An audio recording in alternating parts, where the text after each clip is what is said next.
ಅರ್ಶಿನ ಕುಂಕುಮ ತಗೊಂಡ್ ಬರೋ ಅಷ್ಟ್ರಲ್ಲಿ ತಾಯಿ ನನಗೆ ನಿಜವಾಗ್ಲೂ ಇವತ್ತು ಕಣ್ ತುಂಬಿ ಬರ್ತಾ ಇದೆ. ತಾಯಿ ನನಗೆ ಹೂವಿನ ಪ್ರಸಾದ ಕೊಟ್ಟಿದ್ದಾಳೆ. ಎಷ್ಟು ಕಣ್ ತುಂಬಿ ಬರ್ತಿದೆ ಅಂದ್ರೆ ಸೀರಿಯಸ್ಲಿ. ಬಟ್ ಇವತ್ತು ಲಕ್ಷ್ಮಿ ಹಬ್ಬ, ಇವತ್ತು ಹಣ್ಣುಗಳು ಕೂಡ ನನ್ನ ಕೈಲಿ ತಂದಿಡಕ್ ಆಗ್ಲಿಲ್ಲ. ಆಕ್ಚುಲಿ ಇವತ್ತು ಹಬ್ಬ ಯಾವ್ದೇ ತರ ಹಳ್ಬಾರ್ದು, ಬಟ್ ಅಲ್ಲ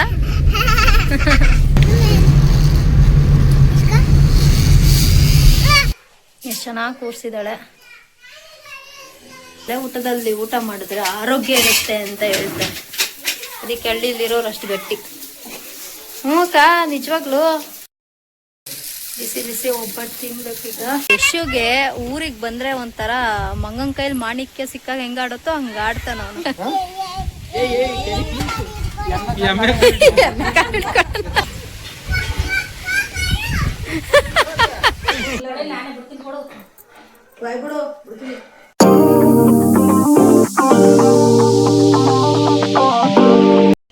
ಹಾಯ್ ಹಲೋ ಎಲ್ರಿಗೂ ನಮಸ್ಕಾರ. Welcome back to my YouTube channel. I hope ಎಲ್ಲರೂ ಚೆನ್ನಾಗಿದ್ದೀರಾ ಅನ್ಕೊಂಡಿದ್ದೀನಿ. ನಾನು ಕೂಡ ತುಂಬ ಚೆನ್ನಾಗಿದ್ದೀನಿ. ಅಂದಾಗೆ ಇವತ್ತು ವರಮಹಾಲಕ್ಷ್ಮಿ ಹಬ್ಬ. ಸೊ ಎಲ್ಲರಿಗೂ ಕೂಡ ವರಮಹಾಲಕ್ಷ್ಮಿ ಹಬ್ಬದ ಆರ್ಥಿಕ ಶುಭಾಶಯಗಳು ಅಂತ ಹೇಳ್ತೀನಿ. ಅದ್ರ ಜೊತೆಗೆ ಇವತ್ತು ನೀವು ನೋಡ್ಬೋದು ನಾನು ಯಾವುದೇ ರೀತಿ ರೆಡಿ ಆಗಿಲ್ಲ, ಮತ್ತು ಮನೆಯಲ್ಲಿ ಯಾವುದೇ ರೀತಿ ಸಂಭ್ರಮ ಇಲ್ಲ. ಯಾಕಪ್ಪ ಅಂದರೆ ನಮ್ಮ ಮನೆಯವರು ಇದ್ದಾರಲ್ಲ, ಅವರ ತಂದೆಯ ತಾಯಿ ಅಂದರೆ ಅವ್ರ ಅಜ್ಜಿ ಬಿದ್ದು ಏನೋ ತುಂಬ ವಯಸ್ಸಾಗಿತ್ತು. ಆಲ್ರೆಡಿ ಹತ್ರ 80+ ಅನಿಸುತ್ತೆ. ಸೊ ಇಷ್ಟು ವರ್ಷ ಬದುಕೋದೇ ಗ್ರೇಟು ಇವತ್ತಿನ ಇದರಲ್ಲಿ. ಬಟ್ ಅವರಿಗೆ ಪಾಪ ಬಿದ್ದು ಮೂಳೆ ಏನೋ ಮುರಿದೋಗ್ಬಿಟ್ಟಿದೆಯಂತೆ. ಹಾಗಾಗಿ ನಮ್ಮ ಮನೆಯವರು ಊರಿಗೆ ಹೋದ್ರು. ಅಂದರೆ ನಾವು ನಿನ್ನೆ ಮೊನ್ನೆ ಎಲ್ಲ ನಮ್ಮದು ರಿಲೇಟಿವ್ದು ಮದುವೆ ಇತ್ತು, ಅಲ್ಲಿಗೆ ಹೋಗಿದ್ವಿ.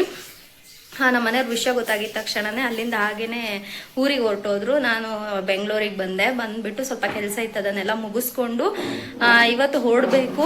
ಹಾಗಾಗಿ ಸ್ವಲ್ಪ ಬೇಜಾರಾಗ್ತಾ ಇದೆ, ತುಂಬಾ ಬೇಜಾರಾಗ್ತಾ ಇದೆ. ಯಾಕಂದರೆ ತುಂಬ ಪಾಪ ಈ ವಯಸ್ಸಲ್ಲಿ ಈ ರೀತಿ ಪರಿಸ್ಥಿತಿ ನಿಜವಾಗ್ಲೂ ಬರಬಾರ್ದು. ಹಾಗಾಗಿ ಸ್ವಲ್ಪ ಬೇಜಾರಾಗ್ತಾ ಇದೆ. ಮತ್ತು ಪ್ರತಿ ವರ್ಷ ಲಕ್ಷ್ಮಿ ಏನು ಕೂರ್ಸಲ್ಲ ನಮ್ಮನೆ, ಜಸ್ಟ್ ನಾರ್ಮಲಾಗಿ ಪೂಜೆ ಮಾಡ್ತಾ ಇದೆ. ಬಟ್ ಅಂತಂದರೆ ನಾರ್ಮಲಾಗಿ ಮಾಡಿದ್ರು ಕೂಡ ಸಂಭ್ರಮದಿಂದ ಗ್ರ್ಯಾಂಡಾಗೆ ಮಾಡ್ತಾ ಇದ್ವಿ. ಈ ವರ್ಷ ನನಗೆ ನಮ್ಮ ಮನೆಯವರು ಊರಲ್ಲಿ ಇದ್ದಿದ್ದ ಕಾರಣ ನನಗೆ ಐಟಮ್ ತಂದು ಕೊಡೋಕ್ಕೂ ಕೂಡ ಯಾರೂ ಇರಲಿಲ್ಲ. ಹಾಗಾಗಿ ನಾನೇ ಎಷ್ಟಾಗುತ್ತೋ ಅಷ್ಟು ತೊಗೊಂಬಂದು ಸಿಂಪಲಾಗಿ ಮನೆಯಲ್ಲಿ ಪೂಜೆ ಮಾಡಿದೆ. ಹಾಗಾಗಿ ಅಷ್ಟು ಇವತ್ತು ಈ ವರ್ಷದ ಲಕ್ಷ್ಮಿ ಹಬ್ಬ ಅಷ್ಟು ಸಂಭ್ರಮ ಇಲ್ಲ ಅಂತಲೇ ಹೇಳ್ಬೋದು. ಇವಾಗ ಊರಿಗೆ ಕೂಡ ಹೊರಡ್ತಾ ಇದ್ದೀನಿ. ಆಲ್ರೆಡಿ 8 ಗಂಟೆ ಆಗಿದೆ ಬೆಳಗ್ಗೆ. ಇವಾಗ ಊರಿಗೆ ಹೊರಡಬೇಕು. ಸೊ ನನ್ನ ಮಗ ತಿಂಡಿ ಹಾಕ್ಕೊಡಮ್ಮ ಅಂತ ಅಂದ. ಪಾಪ ನಾನು ಹಾಕ್ಕೊಳ್ಳಿಲ್ಲ, ಅವನೇ ಹಾಕ್ಕೊಂಡು ತಿಂತಿದ್ದಾನೆ. ಮತ್ತು ಇವಾಗ ಇನ್ನೇನೋ ಊರಿಗೆ ಹೊರಡ್ತಾ ಇದ್ದೀನಿ. ಊರಿಗೆ ಹೊರಡೋಣ ಅಂತ ಹೇಳ್ಬಿಟ್ಟು ಹೊರಟಿದ್ದೆ. ಅಷ್ಟರಲ್ಲಿ ಪಕ್ಕದ ಮನೆ ಆಂಟಿ ಬಂದ್ಬಿಟ್ಟು ಅವ್ರಿಗೆ ನಾನು ನಿನ್ನೆನೇ ಹೇಳಿದ್ದೆ, ಇಲ್ಲ ಆಂಟಿ ನಾನು ಇವತ್ತಿರಲ್ಲ, ಊರಿಗೆ ಹೋಗ್ತೀನಿ ಅಂತ. ಹಾಗಾಗಿ ಪಾಪ ಬಂದು ಅಮ್ಮ ಅರ್ಶಿನ ಕುಂಕುಮ ತೊಗೊಂಡು ಹೋಗ್ಬಿಡು, ನೀನು ಇರಲ್ಲ ಅಂತ ಹೇಳ್ತೀಯ ಅಂತ ಕರೆದ್ರು. ಹಾಗಾಗಿ ನಾನು ಅಲ್ಲಿ ಅರ್ಶಿನ ಕುಂಕುಮ ತೊಗೊಂಡು ಬರೋ ಅಷ್ಟರಲ್ಲಿ ತಾಯಿ ನನಗೆ ನಿಜವಾಗ್ಲೂ ಇವತ್ತು ಕಣ್ ತುಂಬಿ ಬರ್ತಾ ಇದೆ. ಯಾಕೆ ಅಂತ ಹೇಳ್ಬಿಟ್ಟು ತೋರಿಸ್ತೀನಿ. ನಾನು ಅಲ್ಲಿ ಅರ್ಶಿನ ಕುಂಕುಮ ತೊಗೊಂಡ್ಬರೋ ಅಷ್ಟರಲ್ಲಿ ತೋರಿಸ್ತೀನಿ, ಆಮೇಲೆ ಮಾತಾಡ್ತೀನಿ. ನೋಡಿ ನಾನು ಅವಾಗಲೇ ಹೇಳ್ದಾಗೆ ಅರ್ಶಿನ ಕುಂಕುಮ ತೊಗೊಂಬರೋ ಅಷ್ಟರಲ್ಲಿ ತಾಯಿ ನನಗೆ, ನಾನು ಹೂ ಮುಡಿಸ್ಬಿಟ್ಟು ಹೋಗಿದ್ದೆ, ದೇವರಿಗೆ ಹೂ ಮುಡಿಸ್ಬಿಟ್ಟು ಹೋಗಿದ್ದೆ. ನಾನು ಅಲ್ಲಿಂದ ಬರೋ ಅಷ್ಟರಲ್ಲಿ ತಾಯಿ ನನಗೆ ಹೂವಿನ ಪ್ರಸಾದ ಕೊಟ್ಟಿದ್ದಾಳೆ. ನಿಜವಾಗ್ಲೂ ಇವತ್ತು ಎಷ್ಟು ಕಣ್ ತುಂಬಿ ಬರ್ತಿದೆ ಅಂದರೆ ಸೀರಿಯಸ್ಲಿ. ಯಾಕಂದರೆ ನನಗಿವತ್ತು ಐಟಮ್ ತಂದ್ಕೊಳಕ್ಕೂ ಕೂಡ ಯಾರು ಇರಲಿಲ್ಲ. ಯಾಕಂದರೆ ನೈಟ್ ಬಂದಿದ್ದೆ ಸುಮಾರು ಆಲ್ರೆಡಿ ಒಂದು 9:30 ಆಗಿತ್ತು. ಹಾಗಾಗಿ ನಾನು ಆ ಟೈಮಲ್ಲಿ ಹೇಗೆ ತೊಗೊಂಬರ್ಲಿ ಗೊತ್ತೇ ಇರಲಿಲ್ಲ. ನಮ್ಮ ಮನೆಯವ್ರು ಬರ್ತಾರೆ, ಸೊ ಹೇಗೋ ಬೇಗ ಇಬ್ರು ಕೂಡ ಸೇರ್ಕೊಂಡು ಮಾಡ್ಕೋಬೋದು ಅನ್ನೋದು ಥಾಟ್ ಇತ್ತು. ಹಾಗಾಗಿ ನಾನೇನೂ ತಂದಿರಲಿಲ್ಲ.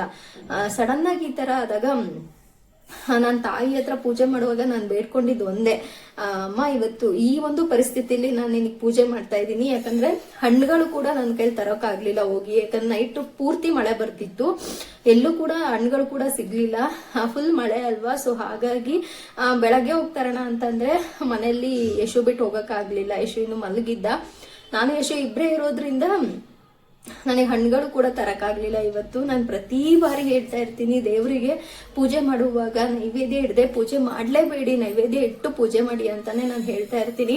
ಬಟ್ ಇವತ್ತು ಲಕ್ಷ್ಮಿ ಹಬ್ಬ, ಇವತ್ತು ಹಣ್ಣುಗಳು ಕೂಡ ನನ್ನ ಕೈಲಿ ತಂದಿಡಕ್ಕಾಗ್ಲಿಲ್ಲ. ಯಾಕಂದ್ರೆ ಹೋಗಿ ತಂದು ಮಾಡ್ಬೋದಾಗಿತ್ತು, ಬಟ್ ಊರಿಗೆ ಹೋಗೋಕೆ ಟೈಮ್ ಆಗುತ್ತೆ ಅನ್ನೋ ಕಾರಣಕ್ಕೆ ನಾನು ಹೋಗಿ ತರಲಿಲ್ಲ. ಹಾಗಾಗಿ ನಾನು ದೇವಿ ಹತ್ರ ಬೇಡ್ಕೊಂಡೆ, ತಾಯಿ ಇವತ್ತು ನಿನಗೆ ಈ ಪರಿಸ್ಥಿತಿಲಿ ನಾನು ನಿನಗೆ ಪೂಜೆ ಮಾಡ್ತಾ ಇದ್ದೀನಿ, ದಯವಿಟ್ಟು ಕೋಪ ಮಾಡ್ಕೋಬೇಡ, ದಯವಿಟ್ಟು ನನ್ನ ಮೇಲೆ ಮುನಿಸ್ಕೋಬೇಡ, ನಿನ್ ಕೃಪೆ ಸದಾಕಾಲ ನನ್ನ ಮೇಲೆ ಇರಬೇಕು ಅಂತ. ಆಕ್ಚುಲಿ ಇವತ್ತು ಹಬ್ಬ ಯಾವುದೇ ಥರ ಅಳಬಾರ್ದು, ಬಟ್ ತಾಯಿಗೆ ನನ್ನ ಮೇಲೆ ಇರುವಂತಹ ಪ್ರೀತಿ ನಿಜವಾಗ್ಲೂ ತುಂಬಾನೇ ಮನಸ್ಸು ತುಂಬಿ ಬರ್ತಾ ಇದೆ. ನಾನು ಪ್ರತಿ ಬಾರಿ ಹೇಳ್ತಾ ಇರ್ತೀನಿ, ಪೂಜೆ ಮಾಡುವಾಗ ನಮಗೆ ಆಡಂಬರಕ್ಕಿಂತ ಮುಖ್ಯವಾಗಿ ಬೇಕಾಗಿರೋದು ಭಕ್ತಿ. ಸೊ ಹಾಗಾಗಿ ನಾನಿವತ್ತು ಭಕ್ತಿಯಿಂದ ಪೂಜೆ ಮಾಡಿದ್ದೀನಿ. ಆ ತಾಯಿ ನನಗೆ ಹೂವಿನ ಪ್ರಸಾದ ಕೊಟ್ಟಿದ್ದಾಳೆ. ನಿಜವಾಗ್ಲೂ ಆ ತಾಯಿ ಸದಾಕಾಲ ನನ್ನ ಜೊತೆ ಇರ್ತಾಳೆ ಅಂತ ನಾನು ನಂಬಿದ್ದೀನಿ. ಯಾಕಂದ್ರೆ ನನಗೆ ದೇವ್ರ ಮೇಲೆ ತುಂಬಾನೇ ಭಕ್ತಿ ಇದೆ. ಸೊ ಹಾಗಾಗಿ ಎಲ್ಲಿ ಭಕ್ತಿ ಇರುತ್ತೋ ಅಲ್ಲಿ ದೇವಿಯ ಕೃಪೆ ಅನ್ನೋದು ಇದ್ದೇ ಇರುತ್ತೆ ಅಂತ ನಾನು ನಂಬಿದ್ದೀನಿ. ಹಾಗಾಗಿ ನೀವು ಕೂಡ ಮನೆಯಲ್ಲಿ ಪೂಜೆ ಮಾಡುವಾಗ ನಿಮ್ ಇಷ್ಟ, ಸೊ ಆ ತಾಯಿ ನಿಮಗೆ ಶಕ್ತಿ ಕೊಟ್ಟಿದ್ರೆ ಖಂಡಿತ ಆಡಂಬರವಾಗಿ ಮಾಡಿ, ಸೊ ಹಬ್ಬದ ಸಂಭ್ರಮದಿಂದ ಮಾಡಿ. ಆದ್ರೆ ಅದ್ರ ಜೊತೆಗೆ ಭಕ್ತಿ ಅನ್ನೋದು ತುಂಬಾ ಮುಖ್ಯ ಆಗಿರುತ್ತೆ. ಸೊ ಭಕ್ತಿಯಿಂದ ಮಾಡಿ. ಹೇಳ್ತಾರಲ್ಲ, ಒಂದು ದೇವ್ರದ್ದು ಒಂದು ಇದೇ ಇದೆ. ಅಂದ್ರೆ ಒಂದ್ಸತಿ ಗಣೇಶ ಮತ್ತೆ ಕುಬೇರನ ಮಧ್ಯೆ ಏನೋ ಒಂದು ಕ್ಲಾಶ್ ಆಗ್ಬಿಟ್ಟು ಕುಬೇರ ಗಣೇಶನ ಊಟಕ್ಕೆ ಅಂತ ಮನೆ ಕರೀತಾರಂತೆ. ಅವಾಗ ಗಣೇಶ ಫುಲ್ಲು ಅವ್ರ ಮನೇಲಿ ಇರೋದೆಲ್ಲ ತಿಂದ್ಬಿಡ್ತಾರಂತೆ. ಊಟ ಆಗಿರ್ಬೋದು, ಅವ್ರ ಮನೆ ಬಂಗಾರ, ವಜ್ರ, ವೈಡೂರ್ಯ ಪ್ರತಿಯೊಂದನ್ನು ಕೂಡ ಗಣೇಶ ತಿಂದ್ಬಿಡ್ತಾರಂತೆ. ಅವಾಗ ಕುಬೇರ ಎಲ್ಲ ಖಾಲಿಯಾಗಿ ಹೋಗುತ್ತಂತೆ. ಅವಾಗ ಗಣೇಶನಿಗೆ ತುಂಬಾ ಕೋಪ ಬರುತ್ತಂತೆ.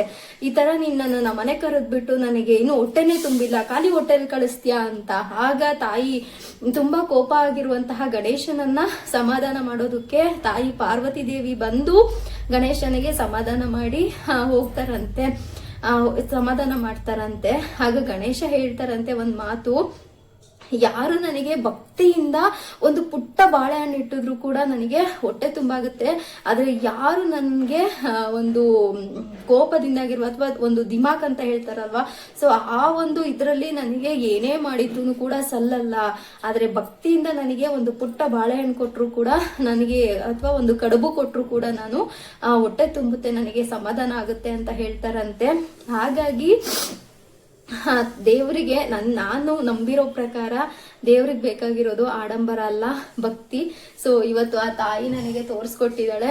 ಸೊ ಪ್ರತಿ ಬಾರಿ ನನಗೆ ಪ್ರತಿಯೊಂದು ನನ್ನ ಈ ಜೀವನದಲ್ಲಿ ನನಗೆ ಎಷ್ಟೇ ಕಷ್ಟ ಬಂದ್ರೂ ಕೂಡ ಒಂದಲ್ಲ ಒಂದು ರೀತಿ ನನಗೆ ಸಹಾಯ ಆಗಿದೆ. ಅದು ನನ್ನ ದೇವರಿಂದನೇ ಅಂತಾನೆ ನಂಬಿದ್ದೀನಿ.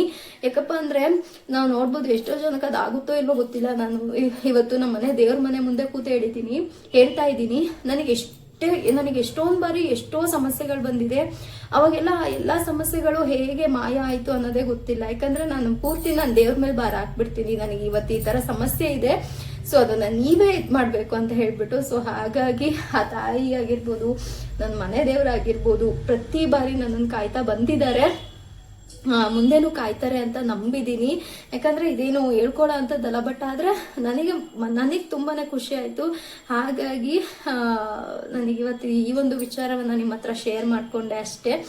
ಮತ್ತೆ ನೀವೂ ಅಷ್ಟೇ ಭಕ್ತಿಯಿಂದ ನೀವು ಯಾವುದೇ ದೇವರಿಗೆ ಪೂಜೆ ಮಾಡಿ, ಆದ್ರೆ ಮುಖ್ಯವಾಗಿ ಬೇಕಾಗಿರೋದು ಭಕ್ತಿ. ಸೊ ಭಕ್ತಿಯಿಂದ ಪೂಜೆ ಮಾಡಿ ಎಲ್ಲರಿಗೂ ಕೂಡ ಒಳ್ಳೇದಾಗ್ಲಿ ಅಂತ ಬೇಡ್ಕೋತೀನಿ. ಇವಾಗ ಮತ್ತೆ ತುಂಬಾನೇ ಲಾಂಗ್ ಆಗ್ತಾ ಇದೆ, ಅವ್ರಿಗೆ ಬೇರೆ ಹೊರಡ್ಬೇಕು ಇವಾಗ. ಸೊ ಹಾಗಾಗಿ ಆ ತಾಯಿಗೆ ನಾನು ನಮಸ್ಕಾರ ಮಾಡ್ತಾ ಭಕ್ತಿಯಿಂದ ಬೇಡ್ಕೋತೀನಿ, ಸದಾ ಕಾಲ ಇದೇ ರೀತಿ ನನ್ನ ಜೊತೆ ಇದ್ದು ನನ್ನ ಕಷ್ಟಗಳೆಲ್ಲ ಪರಿಹಾರ ಆಗುವಾಗ ಮಾಡು ತಾಯಿ ಅಂತ ಹೇಳ್ಬಿಟ್ಟು ಬೇಡ್ಕೊಂಡು ಇವಾಗ ನಾನು ಊರಿಗೆ ಕೂಡ ಹೊರಡ್ತೀನಿ. ಯೂಟ್ಯೂಬ್ ಚಾನಲ್ ಇದೆಯಾ?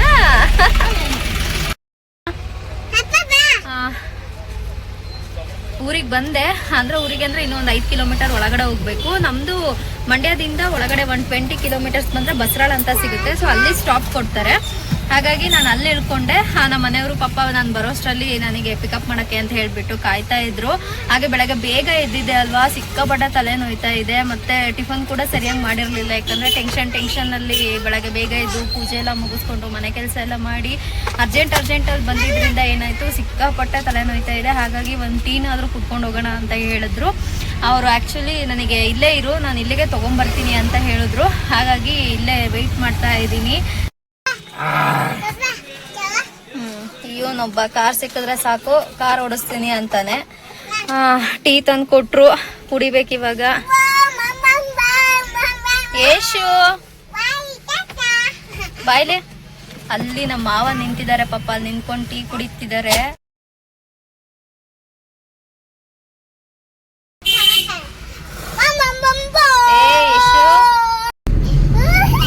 ಇವತ್ತು ದೇವಸ್ಥಾನ ತೆಗ್ದಿರ್ತಾರಂತ ಇವತ್ತೇ ಹೊಂಟ ಬರೋ ದೇವಸ್ಥಾನಕ್ಕೆಪ್ಪ. ಭಾನುವಾರ ತಾನು ತೆಗಿತಿದ್ದು. ಇಟ್ಕೊಳ್ಳ ಏಕೆ ನೋಡೋದು ಎಷ್ಟು ಫಾಸ್ಟ್ ಆಯ್ತು ಈಗ ಅಲ್ಲ, ಎಷ್ಟು ಫಾಸ್ಟ್ ಆಯ್ತು. ಮುಂಚೆ ಮಂತು ಇವತ್ತು ನೀರು ಹಾಕ್ಬಿಡ್ತಾಳೆ ಐಕ್ಲ.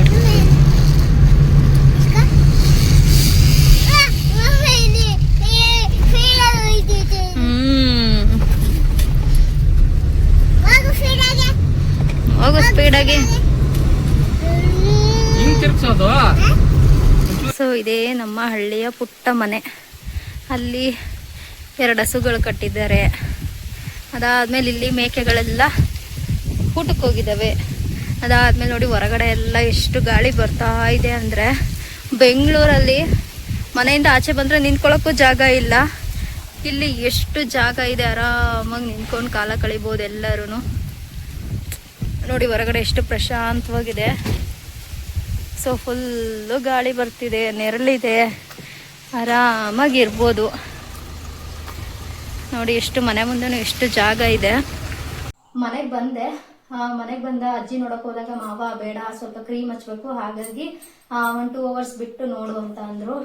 ಮತ್ತೆ ಅದು ಕ್ರೀಮ್ ಎಲ್ಲ ಹಚ್ಬಿಟ್ಟು ಹೊಲ್ದತ್ರ ಹೋದ್ರು. ಯಾಕಂದ್ರೆ ಮಾವ ಅಲ್ಲಿ ಬಂದಿದ್ರಲ್ಲ, ಹಾಗಾಗಿ ಅತ್ತೆ ನಮ್ದು ಸ್ವಲ್ಪ ಕುರಿಗಳಿದೆ, ಕುರಿಗಳನ್ನೆಲ್ಲ ಹೊಡ್ಕೊಂಡು ಹೋಗಿದ್ದಾರೆ ಹೊಲ್ದತ್ರ. ಬಟ್ ಮನೆ ಒಳಗೆ ಬಂದು ನೋಡಿದಾಗ ಏನ್ ಕೆಲ್ಸನೂ ಆಗಿಲ್ಲ. ಬಟ್ ಯಾಕಪ್ಪ ಅಂತಂದ್ರೆ ಅಜ್ಜಿ ನೋಡ್ಕೊಳ್ಳೋದೇ ಆಗಿದೆ. ಸೊ ಹಾಗಾಗಿ ಪಾಪ ಅತ್ತೆಗೆ ಟೈಮ್ ಸಿಕ್ಕಿಲ್ಲ. ಹಾಗಾಗಿ ಅತ್ತೆ ಬರೋಷ್ಟರಲ್ಲಿ ಸ್ವಲ್ಪ ಎಲ್ಲ ಮನೆಯೆಲ್ಲ ಕ್ಲೀನ್ ಮಾಡ್ಬಿಡೋಣ, ಕಸ ಹೊಡೆದಿ ನೆಲ ಎಲ್ಲ ಒರೆಸಿದ್ರೆ ದೇವರೆಲ್ಲ. ನಾನು ಬೆಳಗ್ಗೆನೆ ಎದ್ದು ಅಲ್ಲೆಲ್ಲ ಸ್ನಾನ ಮಾಡ್ಕೊಂಡು ಪೂಜೆ ಮಾಡ್ಕೊಂಡೆಲ್ಲ ಬಂದಿದ್ದೆ ಅಲ್ವಾ. ಹಾಗಾಗಿ ಇಲ್ಲಿ ದೇವರೆಲ್ಲ ತೊಳೆದ್ಬಿಟ್ರೆ ಅತ್ತೆ ಪಾಪ ಆರಾಮಾಗಿ ಬಂದು ಪೂಜೆ ಮಾಡ್ಕೋತಾರೆ ಅಂತ ಹೇಳ್ಬಿಟ್ಟು ಕ್ಲೀನ್ ಮಾಡ್ತಾ ಇದ್ದೀನಿ.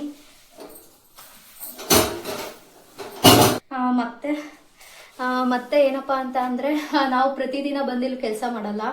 ಯಾವಾಗ ಹಬ್ಬ ಹುಣ್ಣಿಮೆಗೆ ಬರ್ತೀವಿ, ಅಟ್ಲೀಸ್ಟ್ ಈ ಥರನಾದ್ರೂ ಬಂದಾಗ ಅವರಿಗೆ ಸ್ವಲ್ಪನಾದ್ರೂ ಸಹಾಯ ಮಾಡಬೇಕು, ಇಲ್ಲ ಅಂತಂದ್ರೆ ಅದು ಚೆನ್ನಾಗಿರಲ್ಲ. ಹಾಗಾಗಿ ಅವ್ರು ಬರೋ ಅಷ್ಟರಲ್ಲಿ ಇಷ್ಟಾದ್ರೂ ಅಂದ್ರೆ ಸ್ವಲ್ಪನಾದ್ರೂ ನಮ್ಮ ಕೈಲಿ ಎಷ್ಟಾಗುತ್ತೋ ಅಷ್ಟು ಮಾಡಿದ್ರೆ ಅವ್ರಿಗೂ ಕೂಡ ಖುಷಿ ಆಗುತ್ತೆ. ಬಟ್ ಆಕ್ಚುಲಿ ಅವ್ರು ಬಂದ್ರೆ ಬೈತಾರೆ, ಯಾಕೆ ಮಾಡೋಕೋದೆ ಅಂತ ಹೇಳ್ಬಿಟ್ಟು. ಬಟ್ ಮನ್ಸು ತಡಿಯಲ್ಲ, ಮಾಡ್ಲೇಬೇಕು, ಹಾಗಾಗಿ ಮಾಡ್ತಾ ಇದ್ದೀನಿ. ಆಯ್ತು. ಮತ್ತೆ ನಮ್ದು ಹಳ್ಳಿ ಮನೆ ಬಂದ್ಬಿಟ್ಟು ನಿಮ್ಗೆಲ್ಲ ಗೊತ್ತೇ ಇರುತ್ತಲ್ಲ. ಸೊ ಹಳ್ಳಿ ವಾತಾವರಣದ ಪ್ಯೂರ್ ಹಳ್ಳಿ ಮನೆ ನಮ್ದು. ಪ್ಯೂರ್ ಅಂತ ಹೇಳಕ್ಕಾಗಲ್ಲ. ಸೊ ಸ್ವಲ್ಪ ಕಟ್ಸಿದೀವಿ, ಅಂದ್ರೆ ನಂದು ಬಿಫೋರ್ ಮ್ಯಾರೇಜ್ ಕಟ್ಸಿದ್ರು, ಹಾಗಾಗಿ ಸ್ವಲ್ಪ ಹಳ್ಳಿ ಮನೆ ಅಲ್ವಾ. ಸೊ ಈ ರೀತಿ ಇದೆ ನೋಡಿ. ಸೊ ಒಂದಿನ ಹೋಮ್ ಟೂರ್ ಮಾಡ್ತೀನಿ. ಬಟ್ ಅತ್ತೆ ಟೈಮ್ ಇದ್ದಿದ್ರೆ ಖಂಡಿತ ಪಾಪ ಮನೆಯೆಲ್ಲ ಕ್ಲೀನ್ ಮಾಡಿರೋರು, ಆದ್ರೆ ಅವ್ರಿಗೆ ಟೈಮ್ ಇಲ್ಲದೆ ಇರೋ ಕಾರಣಕ್ಕೆ ಅವರಿಗೆ ಪಾಪ ಏನೂ ಆಗಿಲ್ಲ. ಸೊ ಹಾಗಾಗಿ ನಾನು ಕೂಡ ನನ್ನ ಕೈಲಿ ಎಷ್ಟಾಗುತ್ತೋ ಅಷ್ಟು ಮಾತ್ರ ಮಾಡ್ತೀನಿ.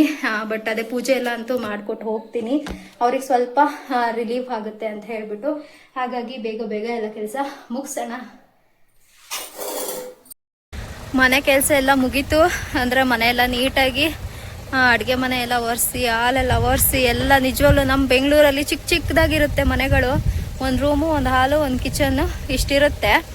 ಜಸ್ಟ್ ಒಂದು 5-10 ನಿಮಿಷದೊಳಗಡೆ ಎಲ್ಲ ಕೆಲಸ ಮುಗಿಸ್ಕೊಬಿಡ್ತೀವಿ. ಬಟ್ ಇಲ್ಲಿ ದೊಡ್ಡ ದೊಡ್ಡ ಮನೆಗಳು ಒಳಗಡೆ ನಿಜವಾಗ್ಲೂ ಬೆನ್ನೆಲ್ಲ ನೋಯ್ತಿದೆ. ಹಂಗೆ ಸಿಕ್ಕಾಪಟ್ಟೆ ಸುಸ್ತು ಕೂಡ ಆಯಿತು. ಯಾಕಂದರೆ ಮನೆಯಲ್ಲೂ ಅಲ್ಲೂ ಕೆಲಸ ಮಾಡ್ಕೊಂಡು ಬಂದು ಇಲ್ಲೂ ಮಾಡಬೇಕು ಅಂದರೆ ಸ್ವಲ್ಪ ಕಷ್ಟ. ಬಟ್ ಆದ್ರೂ ಕೂಡ ಫೈನಲಿ ಮನೆ ಎಲ್ಲ ಕೆಲಸ ಮುಗೀತು. ಈಗ ನಮ್ಮ ಅಕ್ಕ ಮನೆ ಹೋಗ್ತಾ ಇದ್ದೀವಿ. ನಮ್ಮ ದೊಡ್ಡಕ್ಕನ ಇದೆ ನಮ್ಮ ಮಾಮಂಗೆ ಕೊಟ್ಟಿರೋದಕ್ಕೆ ಅಂತ, ನಮ್ಮ ಅಮ್ಮನ ತಮ್ಮಂಗೆ. ಸೊ ನಮ್ಮ ಮನೆಯವ್ರು ಕರೀತಿದ್ದಾರೆ. ಅವರು ಲಕ್ಷ್ಮಿ ಕೂರಿಸಿದ್ದಾಳೆ ಈ ಫಸ್ಟ್ ಇಯರು. ಸೊ ಸಿಂಪಲಾಗಿ ಲಕ್ಷ್ಮಿ ಕೂರಿಸಿದ್ದಾರೆ. ಹಾಗಾಗಿ ಬಾ ಬಂದು ಊಟ ಮಾಡ್ಕೊಂಡು ಹೋಗು ಅಂತ ಹೇಳಿದ್ಲು.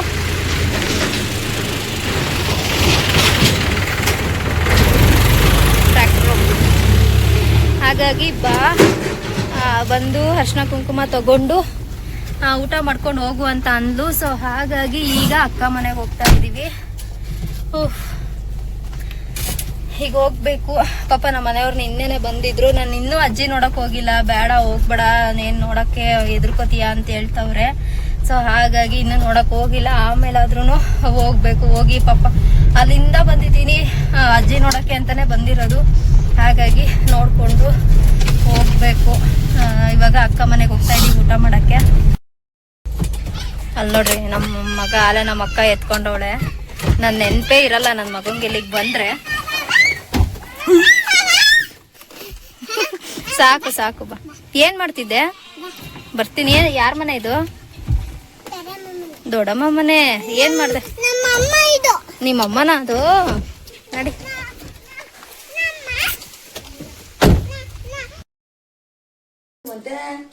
ಯಾರಪ್ಪ ಗಾಡಿ ಓಡಿಸ್ಕೊಂಡ್ ಆ ಗಾಡಿ ಓಡಿಸ್ಕೊಂಡ ನೀನು?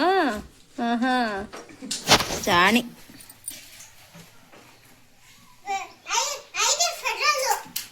ಹಾ ಪೆಟ್ರೋಲ್ ಆಯ್ತಾ? ಹಾ ಇವಳು ನಮ್ಮ ಅಕ್ಕನ ದೊಡ್ಡ ಮಗಳು ಪೂಜಾ ಅಂತ ನೋಡ್ರಿ. ನನ್ ಮನೆಗ್ ಬರ್ತಿದ್ದಂಗೆ ಪಾರ್ಕೆ ತಗೊಂಡು ಹೋಗ್ತಿದ್ದಾಳೆ. ಯಪ್ಪ ನೋಡ್ ನಮ್ಮ ಅಕ್ಕ ಲಕ್ಷ್ಮಿ ಕೂರ್ಸವಳು ಈ ವರ್ಷ ಫಸ್ಟ್ ಟೈಮು. ಪ್ರತಿ ವರ್ಷ ಸಿಂಪಲ್ ಆಗಿ ಕೂರಿಸ್ತಾ ಇದ್ಲು, ಬಟ್ ಈ ವರ್ಷ ಇಷ್ಟು ಚೆನ್ನಾಗಿ ಕೂರ್ಸವಳೆ. ಯಾಕಕ್ಕ ಹಿಂದೆ ಸೀರೆ ಹಾಕಿದ್ದಲ್ಲ ತೆಗೆದ್ಬಿಟ್ಟಿದ್ಯಾ? ಎಷ್ಟು ಚೆನ್ನಾಗಿ ಕೂರ್ಸಿದಾಳೆ. ಜ್ಯೋತಿನೂ ಸಖತ್ತಾಗಿ ಕೂರ್ಸಿದಾಳೆ ಕಣಕ್ಕ. ಜ್ಯೋತಿ ನೋಡಿ. ಇನ್ನು ಇದು ನಮ್ಮ ಮೊದಲನೇ ಅಕ್ಕ, ನಮ್ಮ ಎರಡನೇ ಅಕ್ಕ ಬೆಂಗಳೂರಲ್ಲಿ ಇದ್ದಾಳೆ. ಅವಳು ಇನ್ನೂ ತುಂಬಾ ಗ್ರ್ಯಾಂಡ್ ಆಗಿ ಕೂರಿಸ್ತಾಳೆ. ಸೊ ನಮ್ಮ ಅಕ್ಕ ಫಸ್ಟ್ ಟೈಮ್ ಇಷ್ಟು ಚೆನ್ನಾಗಿ ಕೂರ್ಸಿದಾಳೆ.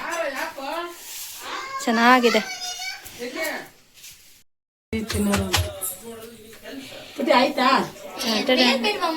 ಏನೇನ್ ಮಾಡಿದ್ಯಕ್ಕ ಊಟ? ಅನ್ನ ಸಾಂಬಾರು, ಆಮೇಲೆ ಪಲ್ಯ, ಕೋಸಂಬರಿ ಅಷ್ಟೇ. ಅವೆಲ್ಲ ಮಾಡಿದ್ಯಾ? ಸ್ವಲ್ಪ ಸ್ವಲ್ಪ ಬಟ್ ಎಷ್ಟ ನೋಡಿ, ನಾವು ಬಂದಿದೀವಿ ಅಂತ ಬಿಸಿ ಬಿಸಿ ಒಬ್ಬಟ್ಟು ಮಾಡ್ಕೊಡ್ತಾಳೆ ನಮ್ಮ ಅಕ್ಕ. ಹಳ್ಳಿ ನೋಡಿ, ಹಳ್ಳಿ ಮನೆಗಳು ಹೆಂಗಿರುತ್ತೆ. ಮುಂದಿನ ವರ್ಷಕ್ಕೆ ಹೊಸ ಮನೆ ಏನಕ್ಕ ನೋಡೋಣ ಅಂತವಳೆ. ಎಲ್ಲ ಪ್ಲಾನ್ ಮಾಡವ್ರೆ. ಆದ್ರೂ ಒಲೆ ಊಟದಲ್ಲಿ ಊಟ ಮಾಡಿದ್ರೆ ಆರೋಗ್ಯ ಇರುತ್ತೆ ಅಂತ ಹೇಳ್ತಾರೆ. ಅದಕ್ಕೆ ಹಳ್ಳಿಲಿರೋರು ಅಷ್ಟು ಗಟ್ಟಿ. ಹ್ಞೂ ಅಕ್ಕ, ನಿಜವಾಗ್ಲು ಬಿಸಿ ಬಿಸಿ ಒಬ್ಬಟ್ಟು ತಿನ್ಬೇಕೀಗ. ಹಾ ಮಕ್ಕ ತೊಳ್ಕೊಂಡು ಕೊಡ್ತಾಳೆ. ಯಶು ಯಶು ಯಶು ಏನೇನು ಊಟ ಮಾಡ್ದೆ? ಲವ್ ಏನೇನು ಊಟ ಮಾಡ್ದೆ ಬಂಗಾರಿ? ಸ್ಪೈಡರ್ ಮ್ಯಾನ್ ಅಲ್ವೋ? ಏನ್ ಊಟ ಮಾಡ್ದೋ? ಪುಳಿಯೋಗರೆ. ಒಬ್ಬಟ್ಟು ತಿಂದಲ್ಲ ಯಶು? ಹಾ ಜೋಕಾಲಿ ಆಡು. ಜೋಕಾಲಿ.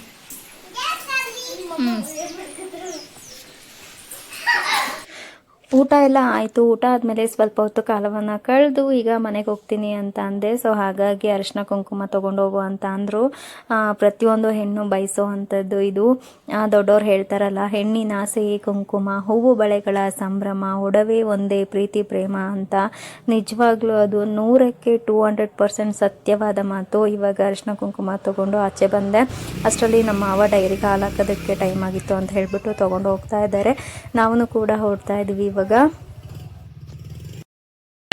ಇಳಿ ಕೆಳಗೆ. ಯಶುಗೆ ಊರಿಗೆ ಬಂದ್ರೆ ಒಂಥರ ಮಂಗನ್ ಕೈಲಿ ಮಾಣಿಕ್ಯ ಸಿಕ್ಕಾಗ ಹೆಂಗಾಡುತ್ತೋ ಹಂಗ ಆಡ್ತಾನ ಅವನು. ಅಲ್ಲಿ ಬರೀ ಮನೆ ಒಳಗಡೆ ಒಬ್ನೇ ಇರ್ತಾನ. ಸೊ ಇಲ್ಲಿ ಸಿಕ್ಕಾಪಟ್ಟೆ ಆಟ ಆಡ್ತಾನೆ. ಇವಾಗ ಅರ್ಶಿನ ಕುಂಕುಮ ಎಲ್ಲ ತಗೊಂಡೆ, ಊಟನೂ ಕೂಡ ಮಾಡಿದ್ವಿ, ಚೆನ್ನಾಗಿತ್ತು. ಸೊ ನಮ್ಮ ಅಕ್ಕನ ಮಗಳು ಜಾನ್ ಮರಿ ಇವಾಗ ಹೊರಡ್ಬೇಕು ಮನೆಗೆ. ಏನ್ ಮಾಡೋದು, ಸಖತ್ ಬೇಜಾರಾಗ್ತಾ ಇದೆ. ಗೊತ್ತಿಲ್ಲ ಏನ್ ಮಾಡ್ಬೇಕು ಅಂತ. ಅಜ್ಜಿ ಬೇರೆ ಹಂಗಿದ್ದಾರೆ. ನೋಡೋಣ ಇವಾಗಾದ್ರೂ ಹೋಗ್ಬಿಟ್ಟು ನೋಡ್ಕೊಂಡು ಹೊರಡುವ. ಸೊ ಇವಾಗ ಇಲ್ಲಿಂದ ಸ್ಟ್ರೈಟ್ ಮನೆಗೆ ಹೋಗ್ತಾ ಇದ್ದೀವಿ. ತೆಗಿಯಷ್ಟು ಏನು ದೂರ ಏನಿಲ್ಲ, ಜಸ್ಟ್ ಒಂದು 100 ಮೀಟರ್ಸ್ ಕೂಡ ಇಲ್ಲ. ಹತ್ರನೇ ಮನೆಗಳಿಲ್ಲಲ್ಲ. ನಮ್ಮ ಇದು ನಮ್ಮ ಅಜ್ಜಿ ಮನೆ. ಇವಾಗ ಹೋಗ್ತಾ ನಮ್ಮ ಅಜ್ಜಿ ಮನೆ ಅಂದ್ರೆ ನಮ್ಮ ಅಮ್ಮ ಇದಾರಲ್ಲ ಅವರ ತಾಯಿ ಮನೆನೇ. ಈಗ ಇಲ್ಲಿಂದ ಸ್ಟ್ರೈಟ್ ನಮ್ಮ ಅತ್ತೆ ಮನೆಗೆ ಹೊರಡ್ಬೇಕು. ಬಾಯ್ ಕಂದಮ್ಮಗಳ, ಎಲ್ರಿಗೂ ಬಾಯ್ ಮಾಡುವ. ನಮ್ಮ ಮಾಮ ಹಾಲು ತೊಗೊಂಡು ಹೋದ್ರು ಡೈರಿಗೆ. ಇನ್ನು ನಮ್ಮ ಅಕ್ಕ ಪಾಪ ಒಳಗಡೆ ಅರ್ಶಿನ ಕುಂಕುಮಕ್ಕೆ ಬರೋರಿಗೆಲ್ಲ ಅರ್ಶಿನ ಕುಂಕುಮ ಕೊಡೋಕೆ ರೆಡಿ ಮಾಡ್ಕೊತಾ ಇದ್ದಾಳೆ. ನಾವು ಹೊರಡ್ತೀವಿ. ಹಾಕ್ತೀವಿ. ಬಾಯ್ ಆನಂದ ಬಾಯ್. ಬಾಯ್.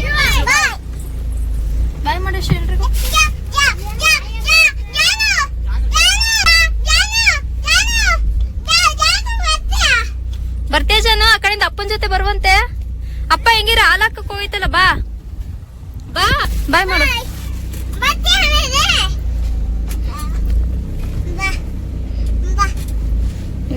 ನಮ್ಮ ಯಶೋಗೆ ಫೀಲಿಂಗ್ ಅದೇ ಯಶೋ ಪಾಪ ಇಷ್ಟೊತ್ತವರೆಗೂ ಆಟ ಆಡ್ಕೊಂಡಿದ್ದ ಆರಾಮಾಗಿ. ಇವಾಗ ಯಶೋ ಮನೆಗೆ ಹೋಗೋಣ. ವರಮಹಾಲಕ್ಷ್ಮಿ ಹಬ್ಬ ಅಂತಂದ್ರೇನೆ ಹೆಣ್ಮಕ್ಳಿಗೆ ಸಂಭ್ರಮ ಅಂತಾನೆ ಹೇಳ್ಬೋದು. ಎಷ್ಟೋ ಮನೆಗಳಲ್ಲಿ 1 ವಾರ 15 ದಿನದಿಂದ ಅಷ್ಟು ಕೆಲಸ ಮಾಡ್ತಾ ಇರ್ತಾರೆ. ಮತ್ತೆ 1 ವಾರ 15 ದಿನದಿಂದನೂ ಕೂಡ ಅವರು ರೆಡಿ ಮಾಡ್ಕೋತಾ ಇರ್ತಾರೆ ಲಕ್ಷ್ಮಿಗೆ ಅಂತ, ಪೂಜೆ ಮಾಡಕ್ಕೆ ಅಂತ ಹೇಳ್ಬಿಟ್ಟು. ಅದಾದ್ಮೇಲೆ ಎಷ್ಟೋ ಜನ ರಾತ್ರಿ ಪೂರ್ತಿ ಮಲ್ಗೆ ಇರಲ್ಲ. ಯಾಕಂತಂದ್ರೆ ಬೆಳಗ್ಗೆ ಬ್ರಾಹ್ಮಿ ಮುಹೂರ್ತದಲ್ಲೇನೆ ಪೂಜೆ ಮಾಡ್ಬೇಕು ಅಂತ ಹೇಳ್ತಾರಲ್ಲ, ಅಂದ್ರೆ 5-5:30 ಒಳಗಡೆನೆ ಪೂಜೆ ಆಗ್ಬೇಕು ಅಂತ ಇರುತ್ತೆ. ಸೊ ಹಾಗಾಗಿ ಅದು ಲಕ್ಷ್ಮಿಗೆ ಸೀರೆ ಉಡ್ಸೋದಾಗಿರ್ಬೋದು, ಮತ್ತೆ ಸಿಹಿ ತಿನಿಸುಗಳು ಮಾಡೋದಾಗಿರ್ಬೋದು, ಮತ್ತೆ ರೆಡಿ ಮಾಡೋದಾಗಿರ್ಬೋದು, ಅದೆಲ್ಲದಕ್ಕೂ ಕೂಡ ರಾತ್ರಿ ಎಲ್ಲ ಪಾಪ ನಿದ್ದೆನೆ ಮಾಡಿರೋದಿಲ್ಲ. ಅಷ್ಟು ಸಂಭ್ರಮದಿಂದ ಈ ಒಂದು ಆಚರಣೆ, ಹೆಣ್ಮಕ್ಳು ಹಬ್ಬ. ಸೊ ಇನ್ನು ಈ ಸಂಜೆ ಆದ್ರೆ ಅಂತೂ ಹೊಸ ಹೊಸ ಸ್ಯಾರಿಗಳನ್ನೆಲ್ಲ ಉಟ್ಕೊಂಡು ಒಡವೆಗಳು ಹಾಕೊಂಡು ನೋಡೋದೇ ಒಂದು ಚಂದ.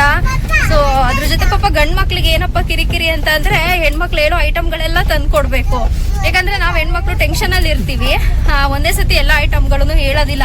ನಾವು ಆ ಕೆಲಸ ಮಾಡುವಾಗ ನೆನಪು ಬಂದಾಗ ಹೇಳ್ತೀವಿ. ಪಾಪ ಅವರು ಏನೋ ಮನೆಗೆ ಒಳ್ಳೇದಾಗುತ್ತೆ, ಏನೋ ಮಾಡ್ತಿದ್ದಾರೆ ಅಂತ ಹೇಳ್ಬಿಟ್ಟು ಅವರು ಕೂಡ ಸಮಾಧಾನವಾಗೇನೆ ಎಲ್ಲ ಕೂಡ ತಂದು ಕೊಡ್ತಾ ಇರ್ತಾರೆ. ಒಂಥರ ಈ ಹಬ್ಬ ಸ್ವೀಟ್, ಕ್ಯೂಟ್ ಅಂಡ್ ಫನ್ನಿ ಹಬ್ಬ ಅಂತಾನೆ ಹೇಳ್ಬೋದು. ಬಟ್ ಸೀರಿಯಸ್ಲಿ ಹೆಣ್ಮಕ್ಳು ಮಾಡೋ ಹಬ್ಬ ವರಮಹಾಲಕ್ಷ್ಮಿ ಹಬ್ಬ ಅಂತೂ ನಿಜವಾಗ್ಲೂ ತುಂಬಾ ಚೆನ್ನಾಗಿ ಆಚರಿಸ್ತಾರೆ. ಬಟ್ ಈ ವರ್ಷ ನಾವು ಮಾಡಕ್ ಆಗ್ತಾ ಇಲ್ಲ, ಜಸ್ಟ್ ಮನೇಲಿ ನಾರ್ಮಲ್ ಆಗಿ ಪೂಜೆ ಮಾಡ್ತಾ ಇದೀವಿ.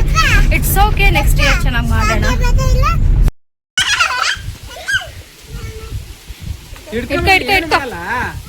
ಸೋನು ಮರಿತಾರ ಹಿಡ್ಕೊ.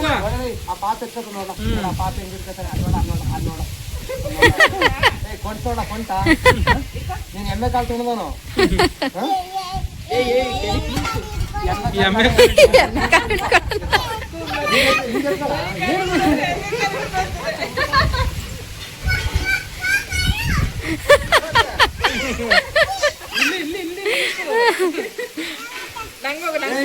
ಯಾರು ಹೆಣ್ಣು ಕೊಡ್ರಿ ಹಿಂಗ್ ಎದ್ರಕೊಂಡ್ರ ಹೆಣ್ಣು ಕೊಡ್ರಿ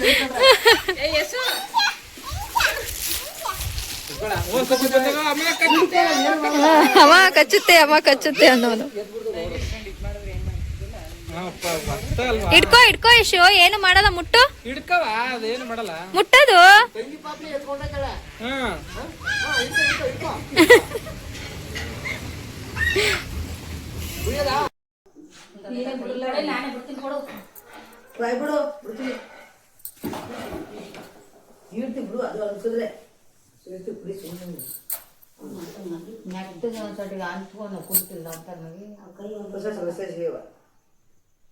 ಇಲ್ಲಿ ಅಜ್ಜಿ ಮಂಚದ ಮೇಲೆ ಮಲಗಿದ್ದಾರೆ. ತುಂಬ ಜನ ಬಂದಿದ್ದಾರೆ, ಅವ್ರು ಊಟ ಮಾಡ್ತಾ ಇಲ್ಲ. ಸ್ವಲ್ಪ ಊಟನಾದರೂ ಮಾಡ್ಸೋಣ ಅಂತ. ನಿಜವಾಗ್ಲೂ ತುಂಬಾ ಬೇಜಾರಾಗ್ತಾ ಇದೆ. ನನಗಿದು ವಿಡಿಯೋ ಮಾಡೋಕ್ಕೂ ಕೂಡ ಆಗ್ತಾ ಇಲ್ಲ. ಸೀರಿಯಸ್ಲಿ ಸಿಕ್ಕಾಪಟ್ಟೆ ಹಳು ಬರ್ತಾ ಇದೆ ಅವ್ರ ಸ್ಥಿತಿ ನೋಡ್ಬಿಟ್ಟು.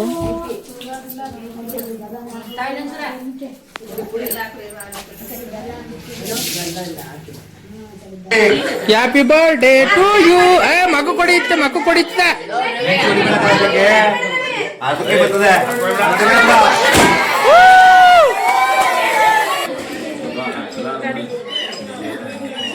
ಬಾರಮ್ಮ ಮುಂದಕ್ಕೆ. ಏನು ಹೇಳಬೇಕು ಅಂತ ಗೊತ್ತಾಗ್ತಾ ಇಲ್ಲ. ನಿಜವಾಗ್ಲೂ ತುಂಬಾ ಬೇಜಾರಾಗ್ತಾ ಇದೆ. ಯಾಕಂದರೆ ಮನೆಯಲ್ಲಿ ಹಿರಿಯರು ಅಂತ ಯಾರಾದರೂ ಒಬ್ಬರು ಇರಲೇಬೇಕು.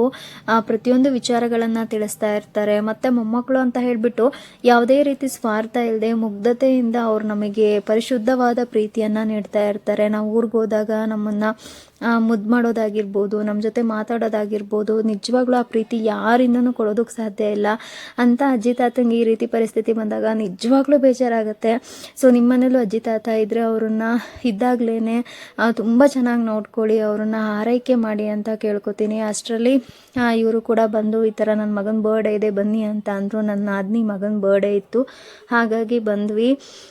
ಬಂದು ಸಿಂಪಲ್ಲಾಗಿ 9ನೇ ವರ್ಷದ ಬರ್ಡೇ ಅಂತ ಅಂದರು. ಹಾಗಾಗಿ ಸಿಂಪಲ್ಲಾಗಿ ಮನೆಯಲ್ಲೇ ಸೆಲೆಬ್ರೇಟ್ ಮಾಡ್ತಾ ಇದ್ದಾರೆ. ಬಂದು ಕರೆದ್ರಲ್ಲ ಅಂತ ಹೇಳಿಬಿಟ್ಟು ನಾವು ಕೂಡ ಬಂದಿದ್ದೀವಿ. ಬರ್ಡೇ ಎಲ್ಲ ಮುಗಿಸ್ಕೊಂಡು ನಾವು ಕೂಡ ಮನೆಗೆ ಹೋದ್ವಿ. ಇಲ್ಲಿಗೆ ಈ ಒಂದು ವ್ಲಾಗ್ನ ಮುಗಿಸ್ತಾ ಇದ್ದೀನಿ ಗೈಸ್. ಏನು ಹೇಳಬೇಕು ಅಂತಲೇ ಗೊತ್ತಾಗ್ತಾ ಇಲ್ಲ. ಒಂದು ಕಡೆ ಬೆಳಗ್ಗೆ ತಾಯಿ ಲಕ್ಷ್ಮೀ ದೇವಿ ಆಶೀರ್ವಾದ ಆಗಿರ್ಬೋದು, ಈಗ ಅಜ್ಜಿಗೆ ಈ ಒಂದು ಪರಿಸ್ಥಿತಿ ಆಗಿರ್ಬೋದು, ಒಂಥರ ಒಂದು ಕಡೆ ಒಂದು ನೆಮ್ಮದಿ ಅಥವಾ ಒಂದು ಸಂತೋಷ ಅಂದರೆ ಇನ್ನೊಂದು ಕಡೆ ದುಃಖ ಎರಡೂ ಕೂಡ ಇದೆ ಇವತ್ತು. ಸೊ ಏನು ಹೇಳಬೇಕು ಅಂತ ಗೊತ್ತಾಗ್ತಾ ಇಲ್ಲ. ಹಾಗಾಗಿ ಇವತ್ತಿಗೆ ಈ ಒಂದು ವ್ಲಾಗ್ನ ಮುಗಿಸ್ತಾ ಇದ್ದೀನಿ. ತುಂಬ ಬೇಜಾರಿಂದ ಈ ಒಂದು ವ್ಲಾಗ್ನ ಮುಗಿಸ್ತಾ ಇದ್ದೀನಿ. ಸೊ ಥ್ಯಾಂಕ್ಸ್ ಫಾರ್ ವಾಚಿಂಗ್ ಅಂತ ಮಾತ್ರ ಹೇಳಬಲ್ಲೆ ಇವತ್ತು.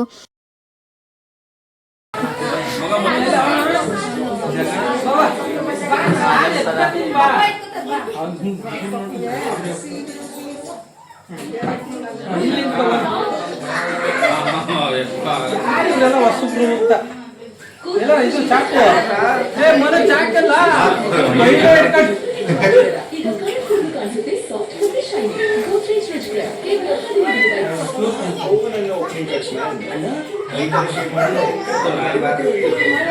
ಅಳಿಮಯ ಅಳಿಮಯ